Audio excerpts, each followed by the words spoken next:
بسم اللہ الرحمن الرحیم۔ ایک دفعہ 3 ڈاکو رات کو ڈاکہ ڈالنے کے لیے ایک گھر میں گھس گئے۔ جب وہ اس گھر کے ایک کمرے میں داخل ہوئے تو 3 خوبصورت اور حسین و جمیل لڑکیاں سو رہی تھیں۔ جب ڈاکوؤں نے ان کو اکیلے دیکھا تو ان کے دل میں شیطان نے شیطانگی پیدا کر دی اور انہوں نے ان تینوں لڑکیوں کے ساتھ اس کمرے میں زبردستی زنا کرنا شروع کر دیا۔ اس کمرے میں اندھیرا اتنا تھا کہ ان تینوں لڑکیوں کو ان لوگوں کی شکل کی پہچان نہ ہوئی اور وہ تینوں ڈاکو بھی لڑکیوں کی شکل کو نہ دیکھ سکے۔ تینوں بہنوں سے زبردستی زنا کر کے وہ ڈاکو وہاں سے چلے گئے۔ چند دنوں بعد وہ تینوں ڈاکو ایک گلی میں سے گزرے جس گلی میں مسجد تھی۔ اس مسجد میں امام صاحب تقریر فرما رہے تھے کہ زنا انسان پر ایسا قرض ہے جو انسان کو ہر حالت میں ادا کرنا پڑتا ہے، لیکن اگر کوئی انسان اللہ کے دروازے پر توبہ کر لے تو اللہ تعالیٰ اس کے قرض کو زائل کر دیتا ہے، لیکن شرط یہ ہے کہ سچے دل سے توبہ کی جائے۔ امام صاحب کی یہ بات ان تینوں کے دل کو جا لگی، کیونکہ وہ تینوں بھی اکلوتی بہنوں کے بھائی تھے۔ ان تینوں نے کہا، اگر ہماری بہنوں کو کسی نامحرم نے ہاتھ بھی لگایا تو ہم اس کی جان نکال دیں گے۔ تو دوسرے نے کہا کہ جو قرض ہم پر ہے وہ ہمیں ہر حالت میں اتارنا پڑے گا۔ تیسرے نے کہا، گناہ ہم نے کیا ہے اور سزا تو ہماری معصوم بہنوں کو بھگتنی پڑے گی۔ ایسے بھائی کے زندہ رہنے سے تو اچھا ہے کہ وہ پانی میں ڈوب کر مر جائے۔ اب تینوں کو اپنے گناہ کا احساس ہو گیا اور انہوں نے ایک دوسرے سے کہا کہ اس کی تلافی کیسے کی جائے۔ وہ تینوں اس گلی میں پشیمان ہو کر بیٹھ گئے۔ پھر ایک نے کہا، امام صاحب کے پاس جا کر مدد لیتے ہیں۔ اس کے بعد وہ مسجد کے اندر داخل ہوئے اور امام صاحب کو ساری صورتحال سے آگاہ کیا۔ امام صاحب نے کہا، میرا رب بڑا غفور و رحیم ہے، اگر وہ معاف کرنے پر آئے تو 100 قتل کرنے والوں کو بھی معاف کر دیتا ہے، لیکن اگر پکڑنے لگے تو ایک ریشم کے داغے جتنے گناہ سے بھی پکڑ لیتا ہے۔ لیکن اگر تم سچے دل سے اس کے دروازے پر توبہ کرتے ہو تو وہ غفور و رحیم تمہیں ضرور معاف فرما دے گا، لیکن میرا رب اس وقت تک تمہیں معاف نہیں کرے گا جب تک وہ 3 لڑکیاں تمہیں معاف نہیں کریں گی۔ وہ لڑکیوں کی طرف چل پڑے۔ چلتے چلتے وہ ان تینوں لڑکیوں کے گھر میں پہنچ گئے۔ جب وہ تینوں ڈاکو وہاں پہنچے تو انہوں نے دروازہ کھٹکھٹایا تو ایک بہن باہر آئی اور دروازہ کھولا اور پوچھا کہ تم کون ہو اور یہاں کیا کرنے آئے ہو؟ تو ان تینوں میں سے ایک نے کہا، ایک ضروری کام تھا جس کو پورا کیے بنا ہمیں سکون نہیں آ رہا۔ ان کی باتوں سے اس لڑکی کو تسلی ملی اور وہ تینوں کو اندر لے گئی۔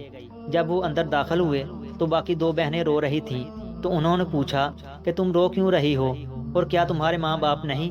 تو انہوں نے کہا کہ ہمارا ایک بزرگ باپ تھا، ایک رات وہ کسی کام سے باہر گیا تو 3 ڈاکوؤں نے ہم پر حملہ کر دیا اور ہم تینوں کو اکیلا پا کر ہمارے ساتھ زبردستی کی، اور جب یہ خبر ہمارے بوڑھے باپ نے سنی تو وہ یہ بات برداشت نہ کر سکا اور وہ اسی وقت اس دنیا سے رخصت ہو گیا۔ یہ سن کر ان تینوں میں سے ایک بولا کہ تم ان تینوں آدمیوں کو جانتی ہو جنہوں نے تمہارے ساتھ یہ ظلم کیا؟ تو ان تینوں نے کہا، اندھیرے کمرے میں جب انہوں نے ہم سے زبردستی زنا کیا تو ہم ان کی شکل نہ پہچان سکیں۔ اگر آج وہ ہمارے سامنے آ جائیں اور ہم ان کو پہچان لیں تو ہم ان کے ٹکڑے ٹکڑے کر دیں گے، اور اس کے بعد ہم اپنے پیٹ میں پلتے ہوئے ان کے بچوں کو بھی قتل کر دیں گے، کیونکہ جن کے نامعلوم باپ کا کردار ایسا تھا تو بڑے ہو کر وہ بہت بڑے مجرم بنیں گے۔ یہ سن کر ان تینوں میں سے ایک ڈاکو نے کہا کہ اس رات تم سے زبردستی زنا کرنے والے ہم تینوں تھے۔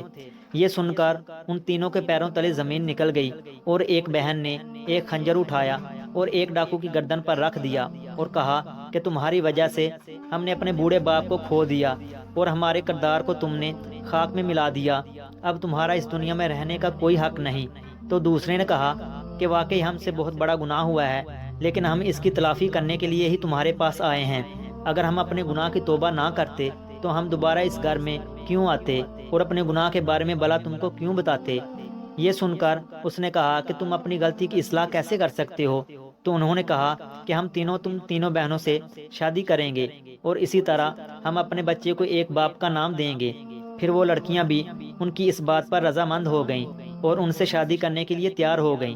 لیکن تھوڑی دیر بعد ان ڈاکوؤں میں سے ایک ڈاکو نے کہا کہ ہم نہیں جانتے کہ ہم میں سے کس ڈاکو کا کس لڑکی کے پیٹ میں بچہ پل رہا ہے۔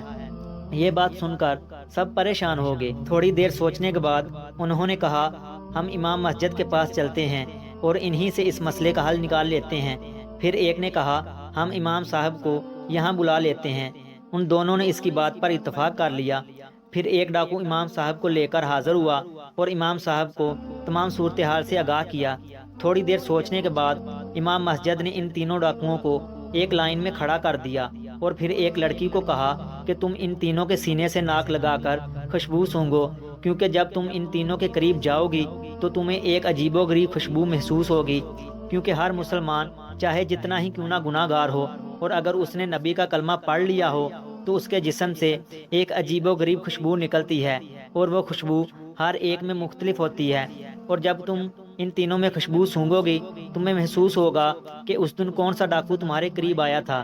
یہ سن کر وہ تینوں بڑے حیران ہوئے، اور پھر ایک لڑکی تینوں کے قریب گئی اور خوشبو سونگنے کے بعد کہا کہ امام صاحب، مجھے پتہ چل گیا ہے کہ اس رات یہی آدمی میرے قریب آیا تھا۔ پھر امام صاحب نے اس لڑکی اور لڑکے کو علیحدہ بٹھا دیا اور پھر دوسری لڑکی کو کہا کہ ان دونوں میں سے چیک کرو اور پھر بتاؤ کہ ان میں سے کون سا شخص تھا جو تمہارے قریب آیا تھا۔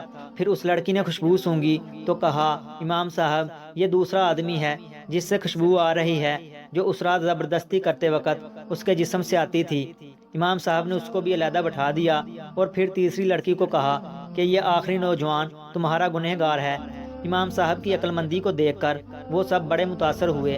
پھر امام مسجد نے ان تینوں کا نکاح پڑھا دیا اور تینوں اپنی غلطی کی تلافی کر کے ہنسی خوشی زندگی گزارنے لگے، اور جب 1 سال بعد تینوں کے بچے پیدا ہوئے تو ان کی شکلیں اپنے اپنے باپ پر تھیں۔ اگر ویڈیو اچھی لگی ہے تو اسے لائک کریں اور مزید ایسی ہی ویڈیوز دیکھنے کے لیے ہمارے چینل علمی روم کو سبسکرائب کریں۔ ملتے ہیں اگلی ویڈیو میں، تب تک کے لیے اللہ حافظ۔